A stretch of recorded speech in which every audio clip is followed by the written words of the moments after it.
Assalamualaikum dan hello semua. Welcome back to another video. Aku tak nak buang masa korang, terus start trading je.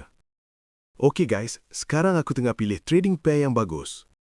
Aku tengah check trading pairs ni. Aku dah pilih pair Meta Facebook dekat Quotex. Dekat DeepSeek bot pun aku pilih pair yang sama dan dia bagi UP signal dengan 98% accuracy. Jom letak trade dan tengok result dia. Target hari ni $5,000. Oh ya, tengok ni. Quick trades aku yang 5 saat semua menang berturut-turut dan market naik sepenuhnya. Aku masih letak trade lagi. Ni peluang bagus gila nak menang. Aku nak tunjuk satu benda menarik. Aku tanya Grok AI pasal best tools untuk Quotex trading dan bot mana yang paling efektif.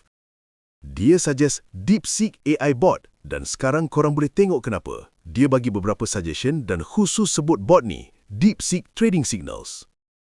Tengok sini, dia recommend yang ni. Ada yang lain macam Qbot dan AlgoBot, tapi bila aku tanya lagi, dia jelas cakap DeepSeek yang terbaik.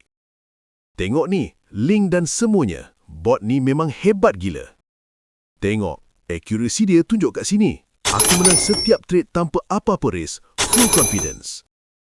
Tengok, aku menang berturut-turut. Tengok result aku, target achieved. Aku tanya ChatGPT juga. Hey, ChatGPT, best bot untuk Quotex trading apa? Dia tak strongly recommend satu, tapi sebut DeepSeek sebagai solid option. Jadi terima kasih pada dua-dua AI. Semuanya tunjuk ke DeepSeek. Guys, aku highly recommend bot ni. Korang boleh guna bot ni, sangat simple. Cukup buat fresh Quotex account, contact dorang dekat Telegram dan settle.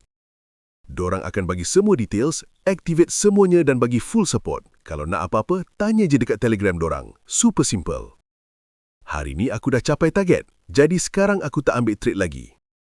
Aku tengah plan giveaway besar, total $5,000, beberapa winners dapat $500 each.